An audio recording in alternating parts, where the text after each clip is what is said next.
There it is, recording in progress. You can click got it. So thanks so much, Jeff. I'm happy to be here with you all. Thanks for having me. Let's just dive right in. You know me, so I don't need to tell you about me. But you've all started making lists, correct? Correct? Okay.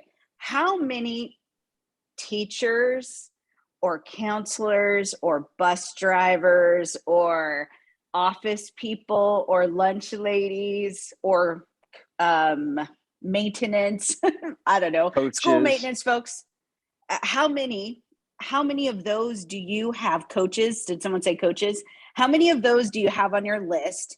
Can you show me with your fingers how many of those you have on your list? 0. I see some zeros, some 2s, 5s, 3s. Keep going.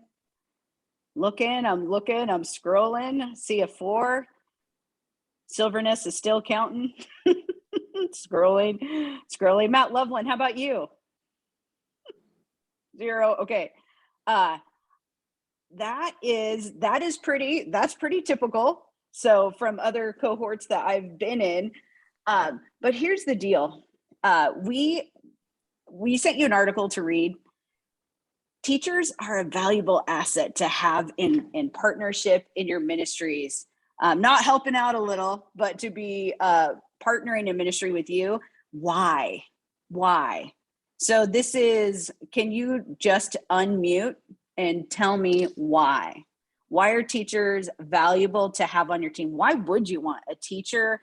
And when I say teacher, I'm going to say teacher so I don't have to say teacher, coach, counselor, office person, vice principal. I'm just going to say teacher, and it's going to include all those people, okay? I might say educator. So why would you want a teacher partnering with you in ministry? They're around our kids all day long. That's right. Around kids all day long. Could you imagine a leader doing 40 hours of contact work a week? That's crazy. And they're getting paid for it. They have to. That's amazing. Okay. Someone else. They know what kids need. Ooh, yeah. They got the inside scoop on kids. If they're paying attention, we all know they're good teachers and bad teachers. And if teachers are attuned to what kids are going through, they know what they need. Good. Thanks, Jessenia. What else? They're not intimidated by being around young people. Yeah, they're not intimidated at all. In fact, they're probably called to bettering young people. That's what they're called to. I've been around teachers for a long time. Generally, you don't become a teacher because you love biology or because you really love math. You're there because you love kids. What else?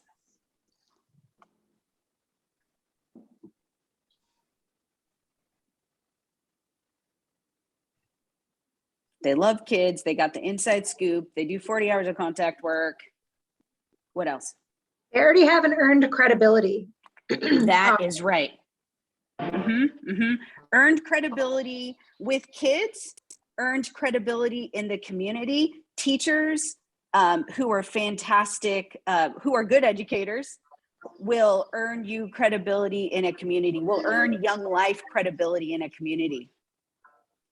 It's so valuable. Anything else you can think of?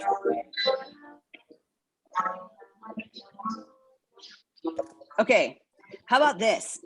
Teachers see all kids. When we're doing contact work, if we go to a game, we're only seeing the kids who go to the game. And believe it or not, there are lots of kids who don't go to games. They're hiding in the corners of lunchrooms or of classrooms. Maybe they don't even go into the lunchroom at lunch because it is too intimidating.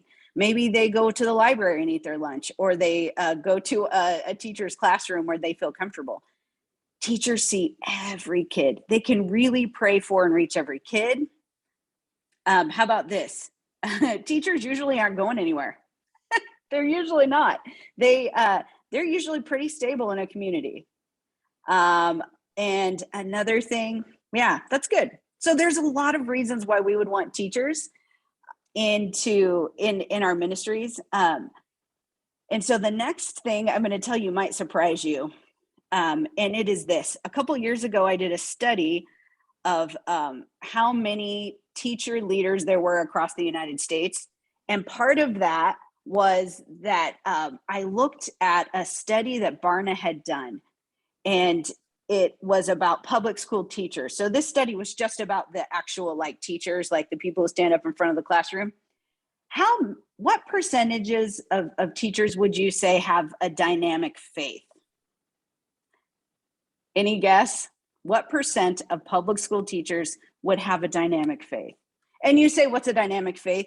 The study qualified it as they go to church at least once a month, and they would say faith is important. So it's kind of a loose definition. Guess what percent? Public school teachers have a dynamic faith. 10%, says Bill Dooley. 50, just under 50%. Just under 50% of public school teachers would say they have a dynamic faith. Keegan's guesses 30%. It's even higher. That's a lot of teachers. So if you have a school that's like 1,500 students, you probably have about 100 teachers in the South or in Missoula. That's a good question. This was across the United States. So it would take into account those communities that are more Christianly dense, like the Bible Belt, and then those that are less, like maybe urban, that you would assume would be less. So if the average is about 50%, so in a school of about 1,500 kids, that means about 100, there's 100 teachers, 50 teachers would say they have a dynamic faith. And that's a lame definition. So let's just even cut that in half. That would mean that 25 teachers would have a dynamic faith. And I'm like, oh my golly, if we could connect with even 10 of those teachers in one school, that would be transformational to befriend, to partner with even just 10 teachers in one school. And so I guess that's just to say those kinds of people, the kinds of people we want to partner with, are out there. It might seem like they're not there, but they're there. We just have to find them. So, and teachers, like I said, they're usually in ministry because of calling, especially Christian teachers. And they actually would say, if they're a Christian teacher, that teaching is their ministry, that's what they do. And God is already at work in their classrooms. And so for us, it's just a matter of figuring out how we can partner and see what God is doing and join him in his work in their classrooms. And sometimes Young Life is just the opportunity for teachers to be more verbal with their witness, with their ministry, and they are craving this. They're craving this because it's why they got into teaching in the first place. And Young Life is the avenue where they can do that. So let's talk about the goods. How are we going to make this happen? The first thing is making the list. Okay, how are we going to make the best use of this list? So a couple tips I have for you is this. Look at online rosters of school staff. Every school has a website. They list their staff. Looking at this list of staff will help you to jog your memory, because you might not be like, oh yeah, I know, I can think of these teacher names, but if you're looking at their names, oh yeah, I know who that is. Oh yeah, oh man. Or they'll have pictures. You're like, oh, that lady, that office lady, she goes to my church. And so looking at those online rosters are a huge win when it comes to making your list. And then it is asking other people in the community to beef up your list for you. It could be your committee members. Hey, committee, who are the Christian teachers, counselors, bus drivers that we know? And making sure that you're just asking them. And don't just say teachers, say coaches, say counselors, say office ladies, say lunch people. Lunch, it would be, oh, office lady. See, look at me. That's terrible. Office workers, my apologies. Okay. And other people also, like, okay, pastors. Pastors are awesome for this, because if you meet a pastor, and I'm sure you will, you probably have a pastor that goes to that is the pastor of your church. You have a conversation that sounds like this. Hey, Joe, how long have you been pastoring this First Presbyterian Church? And you wait and you hear their answer and say, hey, do you know of any school workers who go to our church, and they'll cough them up. Pastors are great because they generally have a good pulse on what people's vocations are. So there you go. One of my favorite people to really use to beef up my list of teachers is students. Christian kids usually can smell a Christian teacher from a mile away. And you can ask them, hey, who do you think the Christian teachers are at your school? And they'll tell you. Or who are your favorite teachers? And they'll tell you. Oftentimes, not always, their favorite teachers are Christian teachers. And even if they're not, you still want to get to know that teacher if they're every kid's favorite teacher. Okay, I got a funny story. Well, it's not really a funny story, but this is kind of how list plays out. North Spokane does not have an area director. And or an admin, by the way. So somehow I get their emails in my email feed, and a teacher from a local middle school, the one really close to my house, emailed and said, hey, I'm a teacher at Highland Middle School. I want to start wildlife. How do I do this? And I was like, freaking out. So I emailed her back, ran up there. She's like, I would like to start wildlife. I've already asked the principal. We can use the wrestling room. I've got 4 other PE teachers. They're going to help me. How can I start? And when can I start? And I was like, this is crazy. So, we kind of slowed it down a little bit. I don't want to kill the momentum, but it's like, hey, let's figure out who else can help you, and let's start praying, and we're going to meet up again and talk about that. So I went home and I start making a list of who do I know who's connected to this middle school, who I might be able to get connected. One is a parent who is in my life group. So we had life group on Sunday, and we're leaving, and I'm walking towards the door, and I was like, oh, Jeremy. I mean, Jeremy's amazing. He's a firefighter. He's got some time. He's hilarious. He's a 2 on the Enneagram. He loves to help. He's from And Lewiston. He is. Yeah. So, I mean, he's got all these wonderful things going for him. And I tell him the story about the teacher. And I say, hey, thinking about people who would be interested in getting this going, and you came to mind. And he goes, oh boy. And he was, felt kind of excited about that. But then here's the conversation that happens after that. He says, hey, there's a teacher from that school who lives in my cul-de-sac. She's a Christian. Her name's Alicia Nag. She'd like to help too. I'm like, that's awesome. And then their middle schooler comes up the stairs and he goes, oh, that sounds really great.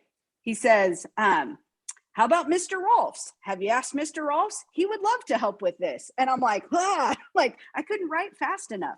So I get in the car, I write down these names, and now I have the opportunity to figure out, okay, who's going to follow up with these teachers? I can ask Jeremy to make an introduction, and maybe it's just an email where he CCs them and me and says, hey, Alicia Nag, I want you to meet my friend Tanya Huber. You're such a well-respected teacher who really cares about kids holistically. I know that you really care about their spiritual development, and we want to talk to you about Young Life. You just really need to connect with Tanya Huber, and maybe it connects us. But I have another choice. You know what I could do? I could look on the school website. I could find her email address on there, because they're always listed on the school website. And I can send her an email and say, Alicia, your name keeps coming up when I talk about teachers who are well-respected and really care about kids holistically. I would love to meet you, and I'd love to let you know what Wildlife is doing so that you could be praying.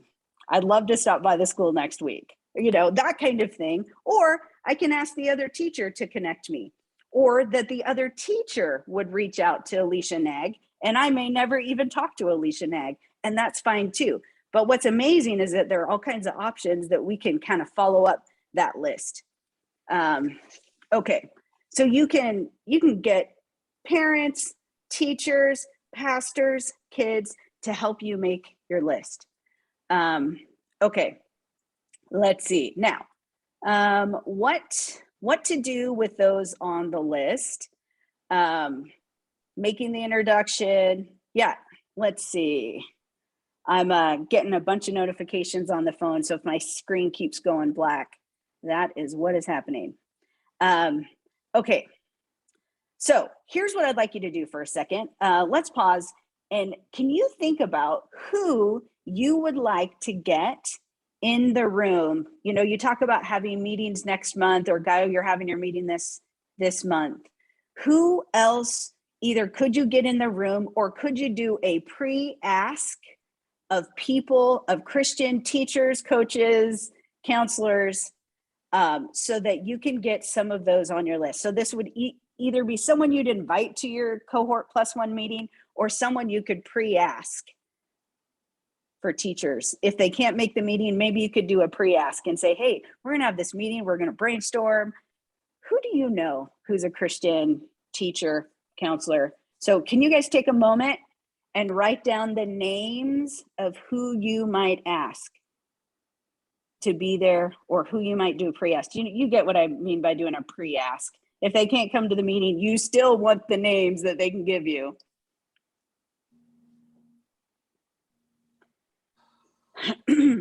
Okay.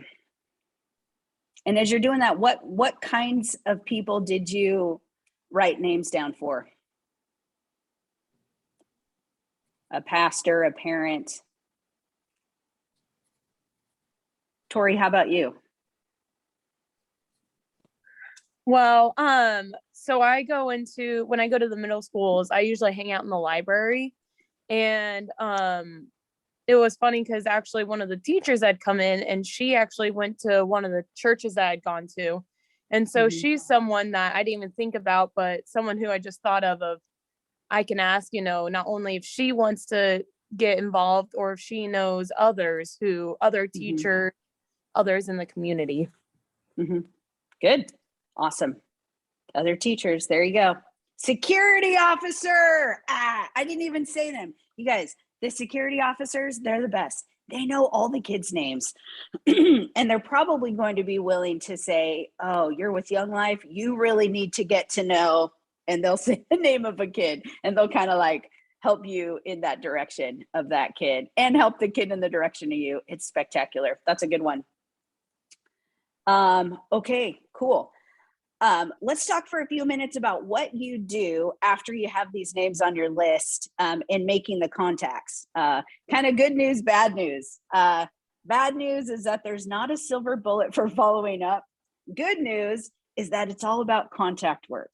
And I say that's good news because we know how to do good contact work. So the follow-up with teachers looks like good contact work, and it has to be ongoing. And I would say make it part of your area plan, right? Like, so you've got this list of teachers, and you're contacting them by email, or by having other people make the introduction, or you're assigning them to go ahead and assigning other people on your team to go ahead and make the contact with that teacher. But there are other things that you can do to thank teachers for what they're doing, to let teachers know that you're on their radar, or that they are on your radar, that will even keep your list growing in years to come. Corey DeBritz in Ellensburg, he does this like coffee thing where he gets their coffee orders, he makes their coffees in his cool espresso machine in his office, and he delivers them to the school. I've heard other teams, they'll take a like Coffee Joe to go, or they'll get some crock pots of soups or some snacks, and they'll leave them in the teacher lounge, and they will say, hey, we love what you do. You care for kids 60, 70 hours a week. We're so thankful for you. You're the heroes of our community. Love the Young Life committee and staff, or whatever. So there's some things like that you can do that's like really great ongoing contacts that says, I see you. Another thing, this is awesome.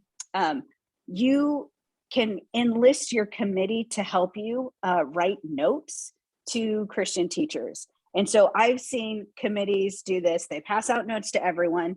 They say, who are the Christian teachers we know? Everyone lists them. We say, who's going to write a note to so-and-so? They write a note. And the note goes something like this. It says, hey, dear, Mr. Jones, we have heard your name over and over again, that you are a well-respected teacher who's great at their job and loves kids deeply. We are so thankful that they have you to show them love and hope during the school day. Please keep doing what you're doing. Kids are lucky to have you. We will pray for extra patience and energy and endurance during this season. If you have anything specific we can pray for, please let us know. Love the North Spokane Young Life Committee, and say your name. Don't just say the North Spokane Young Life Committee, because that's kind of creepy. And then leave a contact, like email or something like that. That's something that you guys can do. You can even use that tactic as the first follow-up when it's someone on your list. When it's someone on your list, you can pray for them and send those teachers a note. Send it to the school. Send it to the school address. It'll end up in their mailbox, and they will absolutely love that. And that's a great way to enlist your committee also, or other people who would be interested in doing that. Okay. All right. Contact work. That's the big thing for following up with teachers. You're going to want to meet them face to face. If you send them a note, or if you give them a call or an email, you're going to want to meet them face to face. And so when you're doing contact work, it's actually like being deliberate, like kind of Teresa said about, hey, if I'm going to the game, I'm going to go and I'm going to shake the hands of those who look like they're in charge of that event. You know, they always have supervising teachers there, or sometimes it's the athletic director or a coach or someone. So you go and you shake their hands, you introduce yourself to them, you talk to them, you meet them face to face, go into the school after school, bring them a coffee, maybe before school, you could go there, bring them a coffee. So those are some fantastic ways to meet them face to face. Let's see, recruiting teachers. Yes. Okay. Questions, Jeff?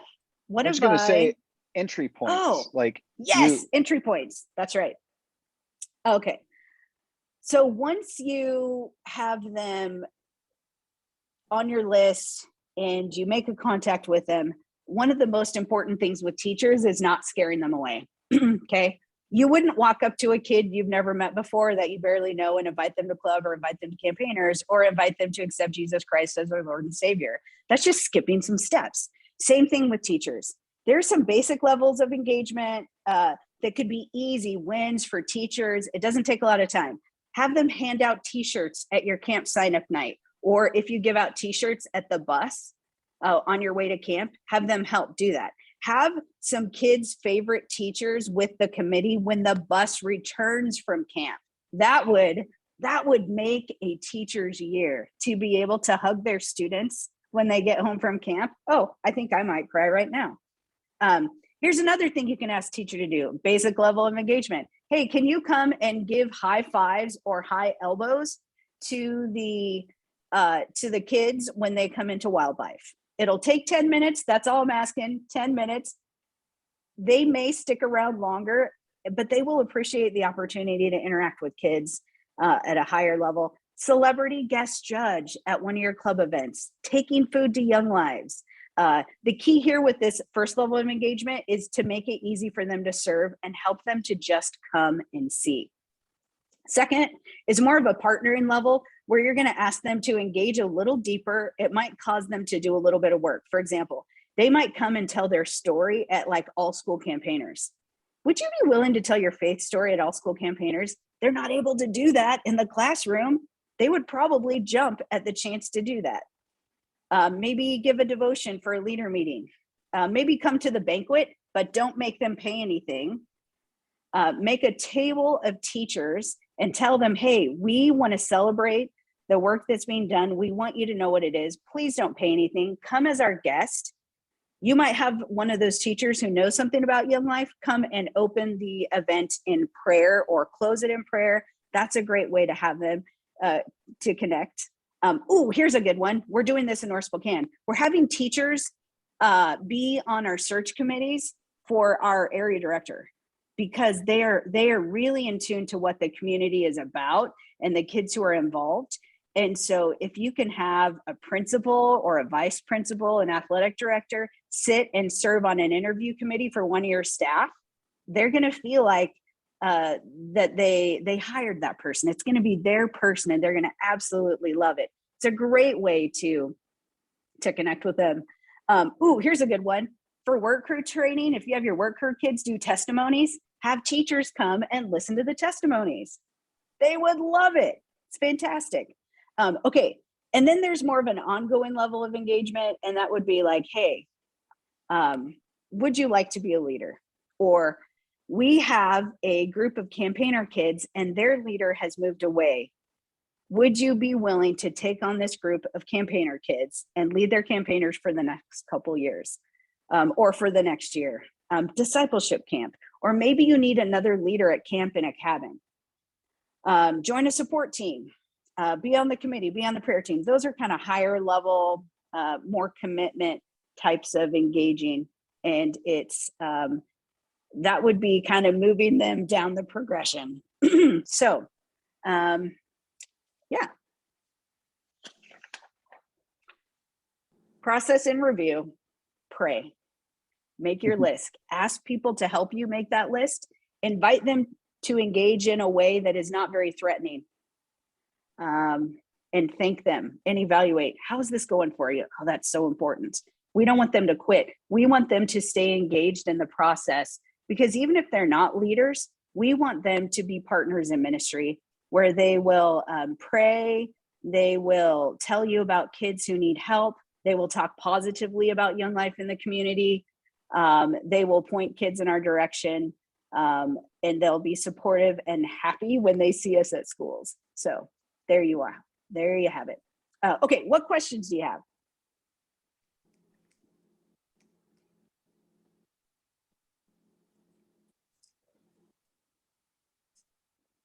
So we have one teacher that's already a leader in Post Falls, and he's expressed several times how important it's been to have Young Life leaders that are not teachers be coming into the schools because of the restrictions that teachers have in the school. So I guess, you know, for me, especially tomorrow, meeting with this teacher, like, I mean, I'm still kind of new to Young Life, so I'm learning some of these things myself, but how much freedom does a teacher have to be open about their faith? Like, let's say after the last bell rings, but we're having a club on school grounds. That's a great question. So it is dictated by a teacher's contract, which teachers are agents of the state. And so when teachers are agents of the state, they cannot use that time to further a religion or to conduct activities that have the goal of conversion. That's how it's stated in Washington state. And I imagine most other states are kind of similarly phrased in their laws and restrictions. So it is essential. Teachers can't be the only people on a team, because while they're a teacher, while they're within the bells, or I don't know if you know this, but teachers are usually contracted for 30 minutes before school and 30 minutes after school. They can't invite kids to club. They could answer a question. If a kid says, when's club? They could say, hey, so you asked about Young Life. I will tell you, here's when club is. Or, you could direct them to the website or to the Instagram or whatever. So it's really important that there are other kids inviting kids. In the Meade School District, they've asked volunteers not to recruit people to go to religious events. So our volunteers also can't invite kids to club. So it's essential that that there are people who know kids outside the school setting, so that they can invite kids to club, and that kids can always invite kids to club.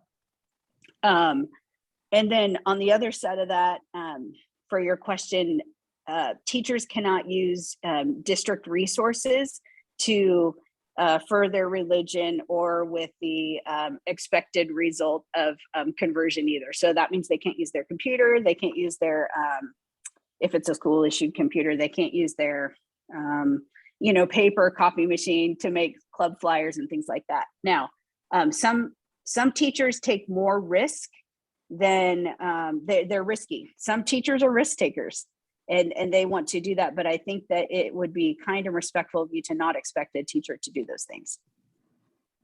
Cool, thank you. Yeah. Part of it is also dictated by the school principal and then also by the community. If you're in the Bible Belt, I imagine you can get away with a whole lot more than you could if you were a teacher in Seattle. I know for sure, that's certain. Yeah, which goes to Matthew Loveland's question about, are we talking in the South or are we talking in Missoula? There's just different things. One last thing, and I know we need to wrap it up. Y'all can stick around afterwards and we'll do some more Q&A if you have more questions, but just want to wrap up a couple things. One is with this, gosh, Tanya has mentioned this so many times ever since she was a teacher, how amazing it is that you can get a kid who goes to club in a classroom and the teacher knows that kid's in there to be like, hey, what are y'all doing on Monday night? And the kid can say, I'm going to Young Life. Oh, tell me about that. Tanya often did that. It was really helpful. But I think a lot of, that's for you, Will, just to share with the teachers is it's both having kids and leaders that can help be a voice where they can't initiate the conversation. But all that to say, what we're talking about here today is that teachers are so helpful and know the town and could be, if you could get them in the room as an entry point, do contact work with them now, rather than having your first contact with them to be, hey, will you come to this +1 meeting?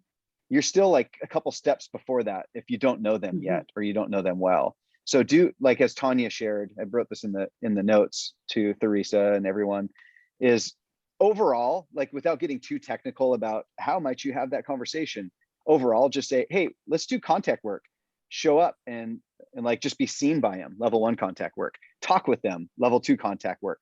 Do something with them, level 3, like coffee or bringing them coffee at their school. But like think about these people that are on the list, whether it's a teacher or whether it's just someone in town, is that when someone's name is associated with it, say, we're going to do Young Life. And that's contact work first. And then find an entry point of that level 3 contact work, doing something with them. Think of the easiest yes. It's kind of what Tanya said. And that easiest yes for some people is showing up to a bus for a weekend camp to pray for the leaders or see off the kids, or it's being a celebrity judge at a club, or there's lots of those things she shared. So Tanya, just a quick question. When we follow up with the email, I'm getting ready for this next one. Do you have something that we can share? Like some of the points that you made in this, is there something that we can like a summary of what I said? A summary of what you said, or some of these tips or best practices? Yeah, yep, I can. Yep. And then the other thing I think I want everyone to know is that there's a retired group of educators who pray for and will talk to educators. If you have any in your area that want to talk to another teacher or a retired school superintendent, there's a group of them who make themselves available to you or your teacher leaders or prospective teacher leaders. They'd love to meet you on Zoom, and they're fantastic. So just know that that's available to you, because you're like, once you get them, what are you going to do with them? You might have some questions. So there's more help. Yeah, if anybody wants that, like I'm assigning Will to that. Will, we are going to connect you with that group of teachers because they just love it. Like they wonder why they're so underutilized in Young Life. Their passion is to get teachers to help make Young Life happen and support staff in areas to reach more kids. So let's, if anybody else wants to do that, send us a message. Not on this chat, because when the Zoom call's over, the chat's gone. But next week, we just want to highlight what we're going to talk about. This is going to be really exciting, like all-star lineup. Tank is back next week. Gaio's going to host us because I'm on vacation. I may or may not pop on because I'm just so curious, but some of you may force me not to. But I'm just so excited about what you're all doing here. But Gaio's going to host us. Tank's going to be on again and lead the call. And Julie Clapp, who's the National Wildlife Coordinator, National Wildlife Director for the whole US, she's going to be on the call and talk about how to connect with parents of wildlife kids and how to tap into the adults in your community to help even expand your list further. Jonathan Schultz, who is the Vice President or Director for Alumni and Friends, He is going, I need this action item from you. You send me your zip codes that are in your area, all of them. We're going to share that with Jonathan. He's going to produce an Excel spreadsheet of all the people who are associated with Young Life, whether they've been a donor, a leader, they're an alumni and friend in Young Life, and they've moved to your area. There's been a lot of movement, and guess what? Everyone's coming to our region. They want to come to Montana, North Idaho, Wyoming, Eastern Washington, Sunnyside. This is where everybody wants to go across the whole world. They're choosing to come here. So what would you do if you found out there were people who moved to your town that you didn't even know of yet that were connected with Young Life? You're going to get that list next week. Does that sound good? So I need all of you to email me. Don't reply to all, just email me the zip codes in your area. Jonathan said, I'll get that list to you in time that I can send it to you perhaps on Friday when I'm heading to LA. I'm going to hop on a plane to LAX. Everybody's going to be looking at me. It's going to be awesome. But get me those zip codes by then. Jonathan will have them ready, and we'll share it as the pre-email this next week. And you'll have zip codes of new people you didn't even know in your town. It's going to be exciting. So any questions? Any follow-up comments? Corinne, was this just like drinking water from a fire hose, your first one? No, it was all really, really good. So I took a lot of good notes. So I'm very thankful for this. Like our group in itself is so blessed. We have a leader from, one of our leaders is a counselor at the school. So this really helps on opening those doors, like with the ideas of, providing coffee or soup and just kind of visiting the school grounds a little more. I think just having the access to the high school or to the middle school is wonderful. And I love showing up, and I love the response that I get from the kids there that do know me. But it's kind of putting myself, like I said, I kind of shared with you, I'm a little more introvert. So I haven't introduced myself to a whole lot of teachers there, but I'm excited. I'm excited for that. So this is very, very good information. Good. And we're excited that you're a part of this. And Cody, with Keith on sabbatical, he was really excited to have you be a part of this. And you're one of our DFLs, and we're excited about that as well. So Corinne, thank you. Thank you, everybody. We're going to wrap it up. And again, I'm going to stop recording.